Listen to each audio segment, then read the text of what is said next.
Hello, welcome to News Now on TV360. I am Fidelia Aguncha. President Muhammadu Buhari has met with the country's security chiefs at a closed-door meeting at the presidential villa in Abuja. The meeting, which lasted for about 3 hours, dwelt on plans to prevent further attacks in Zamfara, Sokoto and the Benin-Gwarimpa axis. A statement signed by the public relations officer to the Minister of Defense, Colonel Tukur Gusau, noted that Operation Sharandaji would now be extended to reach the fringes of the Niger border. It also said security agencies have been directed to increase patrols along the Abuja-Kaduna highway to reduce criminal activities. The meeting with the security chiefs comes just 4 days after President Buhari ordered the deployment of 1,000 security officers to combat bandits in the northwest. The meeting also comes hours after the Inspector General of Police, Ibrahim Idris, warned against the killing of policemen across the country. At least 9 policemen have been killed in Abuja and Edo State within the past month, and the incidents have drawn the rage of police chiefs. In a meeting with commissioners of police of the 35 states and Abuja, Idris said the police has the constitutional responsibility to safeguard the nation internally and warned that they should not be targets of violence while discharging their duties. In all parts of the country, anybody that attacks a policeman obviously draw the worst from every police organization because we are facing the same challenges. The only fault of a policeman is to ensure that you protect life and property of every individual. We don't take sides with people. And I think Nigerians should understand our commitment is to the law of this country. You understand what I'm saying? Our commitment is the law of this country, and to ensure that every Nigerian will protect the lives and property of every Nigerian. And I think every Nigerian should understand this kind of commitment we have as police officers. Every police officer in this country has that role to ensure that we maintain law and order throughout the part of this country. And I think that, I believe, is some of the faults that some people they were not happy about. Because if not, I don't see any justification for anybody to go and attack a policeman who is doing a sort of legal and justified action to ensure that you protect the lives and property of every Nigerian. Meanwhile, in a related development, the Nigeria police has paraded an 8-man robbery gang who operate on the Abuja-Kaduna highway. The suspected robbers, according to force spokesperson Jima Moshood, are responsible for the death of Alimoto Idris, a former commissioner of education in Katsina State. Alimoto was killed in an ambush on the Kaduna-Abuja highway just last month. The 8 suspects are responsible for the recent killings, kidnappings, and armed robbery on Kaduna-Abuja to Kano roads, including the killings of former commissioner in Katsina State, Professor Alimoto Sadia Idris, on the 22nd July 2018. And equally, the armed robbery attack on Professor Mohammed Khalil Uthman, who is the Director of National Agricultural Research Extension and Licensing Services with Ahmadu Bello University Zaria, and also responsible for the kidnap of a nursing mother with a 7-month-old baby. These gangs are the notorious gang on Kaduna-Abuja highway. What they do is they come near to the main road and start spraying any passing vehicles. And they have killed 8 people in this process before they were arrested. The firearms that you are seeing before us were recovered from their possession. They have made useful statement to the police, and the investigator is still going further to arrest other gang members that are still at large. Meanwhile, a Kaduna State High Court has fixed October 4 to rule on the bail application of the leader of the Islamic movement in Nigeria, Ibrahim El-Zakzaky, and his wife, Zinat. The presiding judge, Justice Gideon Kurada, adjourned the matter after counsel to the defendants moved the application for their bail. The IMN leader and his wife are facing an 8-count charge bordering on alleged conspiracy, abating culpable homicide, and other related offences. The charges were brought against them by the Kaduna State government. The Federal Executive Council has approved the action plan for the return of Nigeria to the Egmont Group. This was disclosed by the Attorney General of the Federation and Minister of Justice, Abubakar Malami, after a cabinet meeting on Wednesday. He said the decision follows the signing of the National Financial Intelligence Union Bill by President Muhammadu Buhari. Nigeria was suspended from the Egmont Group last year over the country's failure to separate the NFRU from the Economic and Financial Crimes Commission (EFCC) and accorded the required independent status. Now, according to him, the action plan include anti-money laundering and converting financing for terrorism assessments. As you were aware, Nigeria was some time back suspended from membership of Egmont Group, and then is due for mutual assessment by Financial Action Task Force, which are international agencies that in a way provide mutual and international collaborative support in sharing of intelligence relating to money laundering, sharing of intelligence against corruption, and financing of terrorism. So, arising from that suspension, it became relevant material and necessary for Nigeria to take steps that will not only ensure the lifting of the suspension against Nigeria, but having it back on board. So this is one of the issues that were expected by Egmont Group and Financial Action Task Force on the part of Nigeria for the purpose of considering the possibility of having Nigeria back. Plenary is expected in September, and as you are equally aware that one of the key and fundamental issues relating to legislations were consummated by the federal government of Nigeria, which was the passage of the NFIU bill, Financial Intelligence Unit bill by Nigeria, and the position is now consolidated by the action plan on anti-money laundering and combating financing of terrorism. Away from security issues, the national chairman of the All Progressives Congress, Adams Oshomole, is demanding the resignation of Senate President Bukola Saraki. Oshomole made the demand after a meeting with President Buhari at the presidential villa in Abuja. He said the Senate leader must vacate the seat after announcing his defection from the ruling APC. Meanwhile, in his own reaction, Imo State Governor Rochas Okorocha has insisted that the party is not bordered by the defections. Saraki's exit has been followed by exits of governors Abdul Fattah Ahmed and Aminu Tambuwal of Kwara and Sokoto states, as well as spokesman of the APC, Bolaji Abdullahi. However, despite the high-profile exits, Okorocha is insisting that the APC is still a strong party. According to him, the party has nothing to worry about because it still has 22 governors and 53 senators. It is the second time Nigeria will be witnessing a mass defection ahead of a general election. The People's Democratic Party suffered the same fate in 2014, with a majority of its leaders moving to the APC. The PDP later lost the 2015 presidential poll and some states in the election, with analysts noting that the defections played a key role. The APC has been insisting it will not suffer the same fate. But what has Nigerians been saying about the recent happenings? Our correspondent Tunji Oye has been finding out. Now it was first the defection across board, both in the House of Representatives and the Senate. Lawmakers defecting on either side, and you can say it's still generating issues amongst Nigerians. The noise of defections is yet to settle down when Nigeria was shocked with the news of impeachment of Speaker, of Deputy Governor, across the state. From Kano to Benue to Imo State, it was impeachment and counter-impeachment of speakers and deputy governor. The dust is yet to settle down when the big one happened, that is the defection of the president of the Senate of the Federal Republic of Nigeria, Bukola Saraki, to the party he left 4 years ago.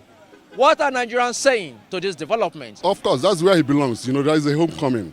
And this is democracy. There's freedom of association, freedom of speech. It's embedded in our constitution. So it should be allowed. It's allowed. It happened in 2014 during Jonathan. They defected, there was defection, and there was no molestation, there was no insult. Everybody had a freedom. You are free to associate to anywhere you are. Everybody has a right to do what he feels is necessary. I guess the Senate president has decided to move away, and I think he has a reason for moving away. It's not a surprise. Before now, everybody knows that Senate president is a PDP man in APC clothes. So it's not a surprise at all. It's something that everybody knows it will come. They are not there because of the masses. All these people decamping, they are not decamping because they want to serve the people. They are decamping because they want to satisfy themselves. They want to be comfortable where they are. Most of us knows that Senate president was just in APC, but he is not APC member. He is not APC member. But like most of his action how he got to the Senate president seat, we all know. The second person, the number 2 person, appeared as PDP, Ekwerimadu, is also is not a PDP, he's not APC member. He's not an APC member. So these are some of the things we should be. Almost Nigerians knows all this, that the APC, I mean the Senate president himself is not an APC member. So the decamping is not a surprise thing. The Senate president did not leave the ruling All Progressive Congress alone. He left the party alongside with the governor of Kwara State, Abdul Fatai Ahmed, and virtually all members of the House of Assembly. These surely are not good times for the APC, but the national chairman of the party, Adams Oshiomhole, has insisted that the party will stand on its core values and flush out all the bad eggs. The Nigerian people must be able to see what distinguishes one party from the other,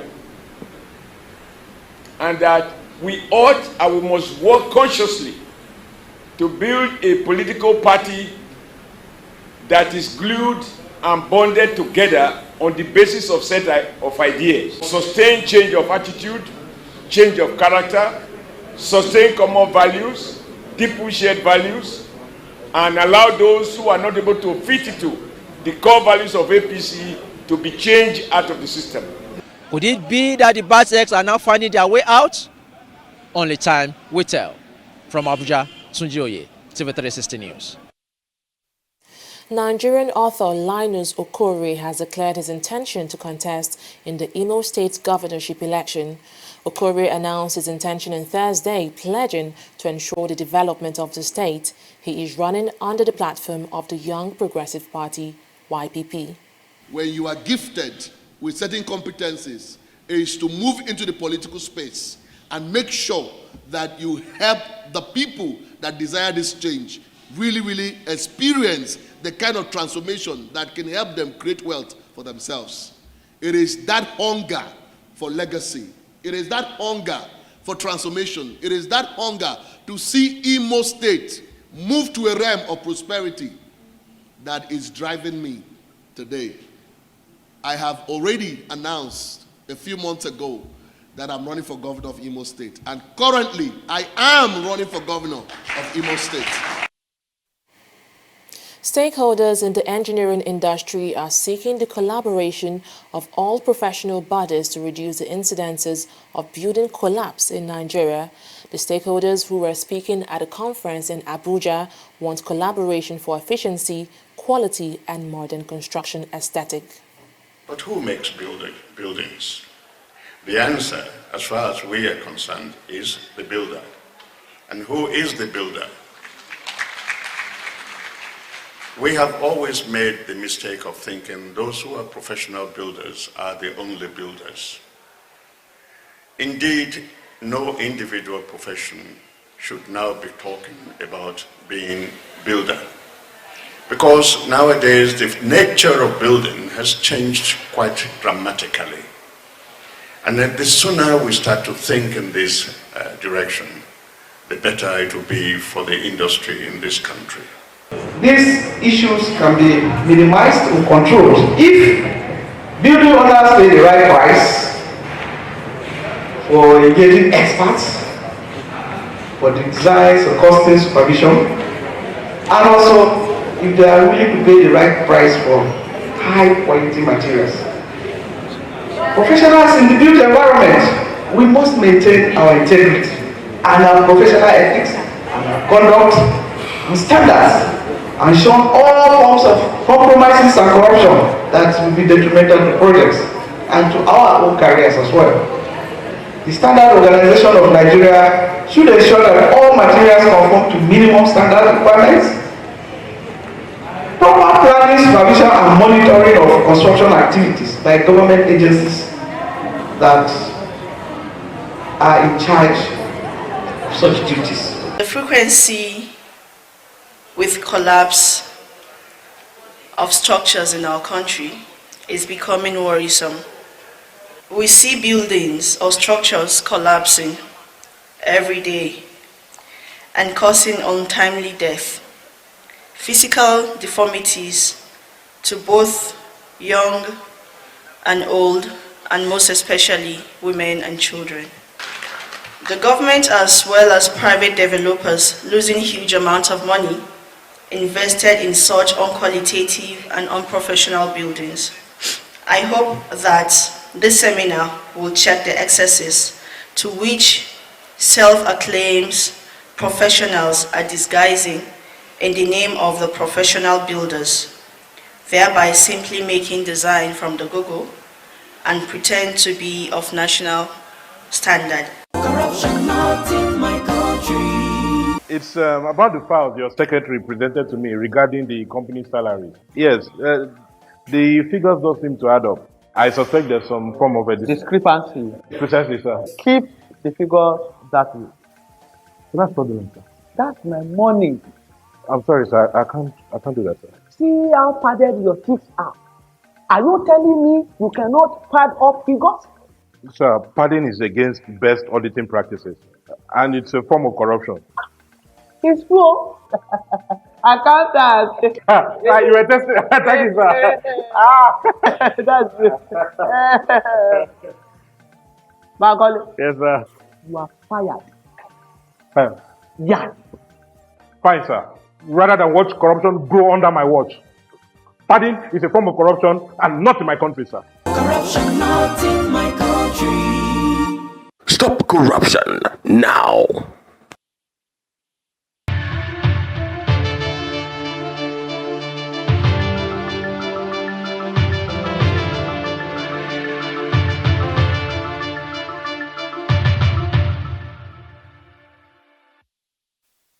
Welcome, you're watching Business News with Annetta Felix.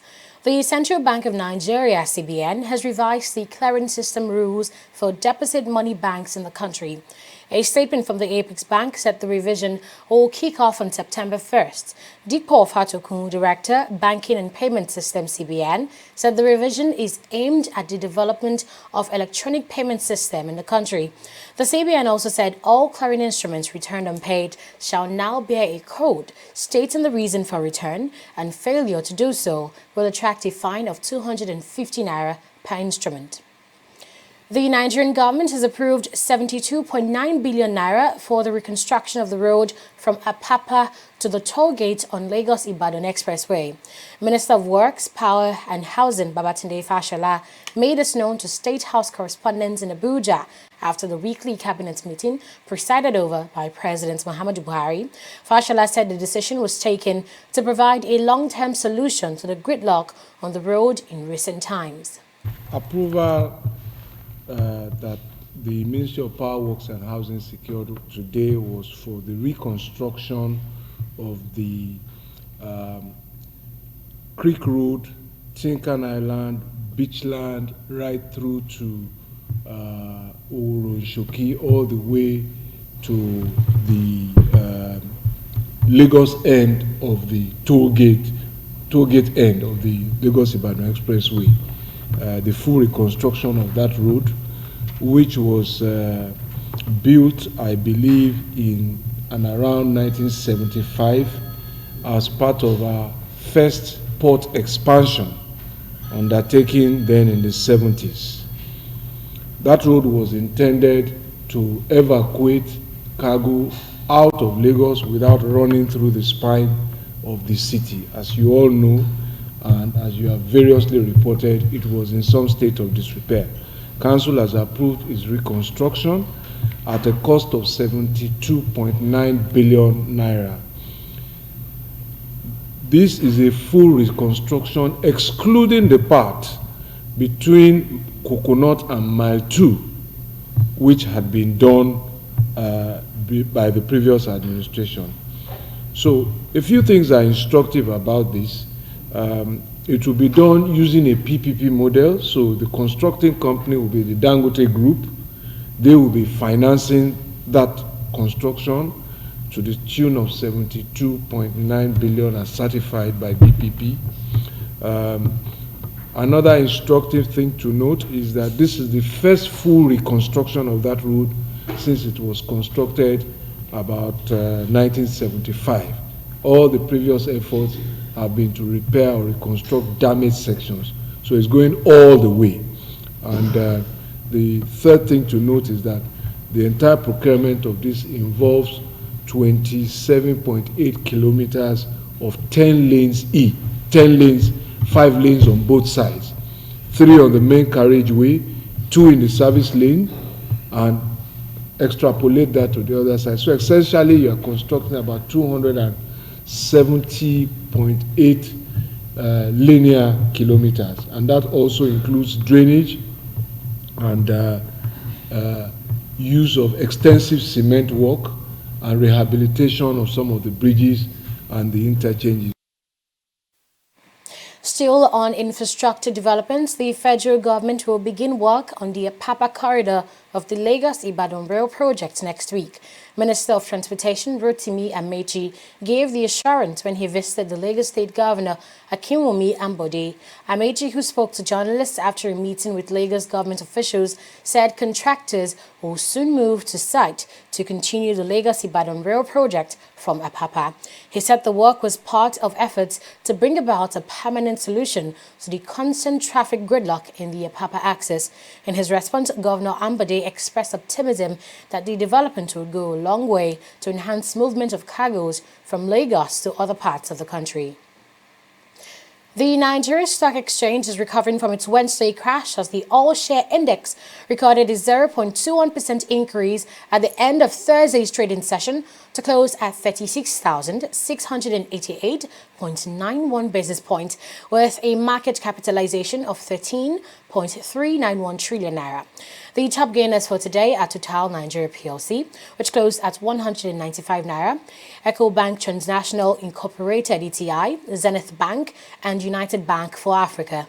On the flip side, Nigerian Brewers, Guinness Nigeria PLC, Flour Mill of Nigeria PLC, and Dangote Cement top the losers table.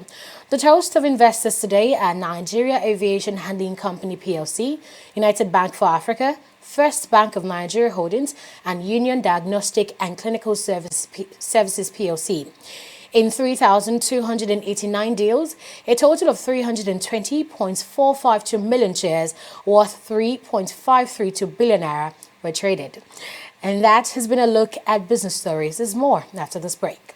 Corruption not in my country. Good afternoon, sir. Good afternoon, madam. My name is Alera. I am not sick. I just need you to help put your stamp on this medical report. I want to tender it at my office as a sick leave. I'll pay 10,000 naira. Ma'am, that is impersonation. I'm not a doctor. Oga, be like say this English no go pay. I go increase the money to 20,000 naira. I beg. You know, if I give you that 20,000, as you wide, so you know, if it still help your condition more. So you know, say you spread well. As I spread like virus, I'll be. You talk. Come out! If person person come your hospital, talk say make you give am fake medical report, make you go take collect sick leave.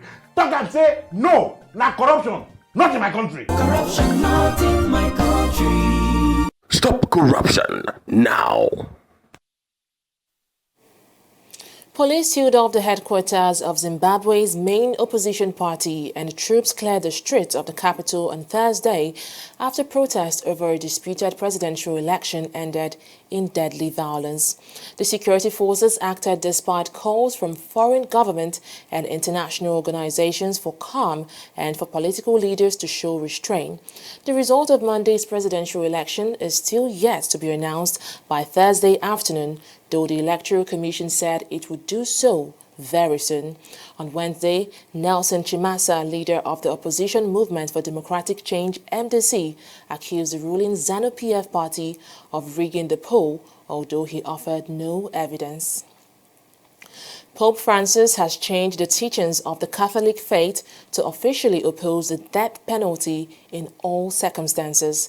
The Catechism of the Church, a codified doctrine which sums up teachings had previously stated that the death penalty could be used in some cases. It now says it is inadmissible because it is an attack on the holiness and dignity of the person. Pope Francis has spoken out against executions in the past. Last October, he had said the church policy on the death penalty was one area where teaching was not static and could change with modern concerns. In sports now, the Nigerian Football Federation on Thursday passed a vote of confidence on the Amaju Pinnick-led executive committee, affirming that it remained the duly elected team recognized by FIFA. It also warned that future litigation brought against the federation before ordinary court of law by any of its members would attract the automatic expulsion of the erring member. The decision came 24 hours after a federal high court in Jos, Plateau State refused to grant Pinnick's request to stop Chris Giwa from taking over as the NFF president. The Algerian Football Federation have appointed Jamel Belmadi as new coach, taking over from Rabah Majer, who was fired in June.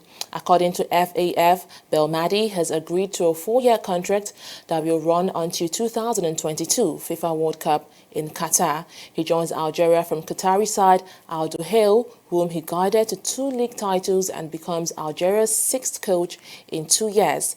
The 42-year-old former Manchester City midfielder has previously coached the Qatar national team.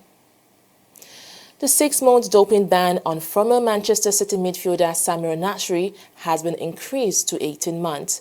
Nasri was originally banned for 6 months after he received a drip treatment at a Los Angeles clinic in 2016, which UEFA said contravened rules laid down by the World Anti-Doping Agency, WADA, but an appeal against the initial sanction by UEFA has resulted in an extended suspension for the player.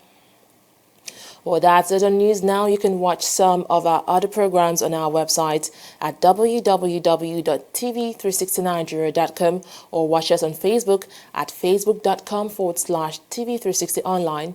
You can also follow us on Twitter at twitter.com/TV360Nigeria, and we are also live on YouTube at youtube.com/TV360Nigeria. We are also on Google Plus, and our handle is TV360Nigeria. Thank you so much for watching. Bye for now.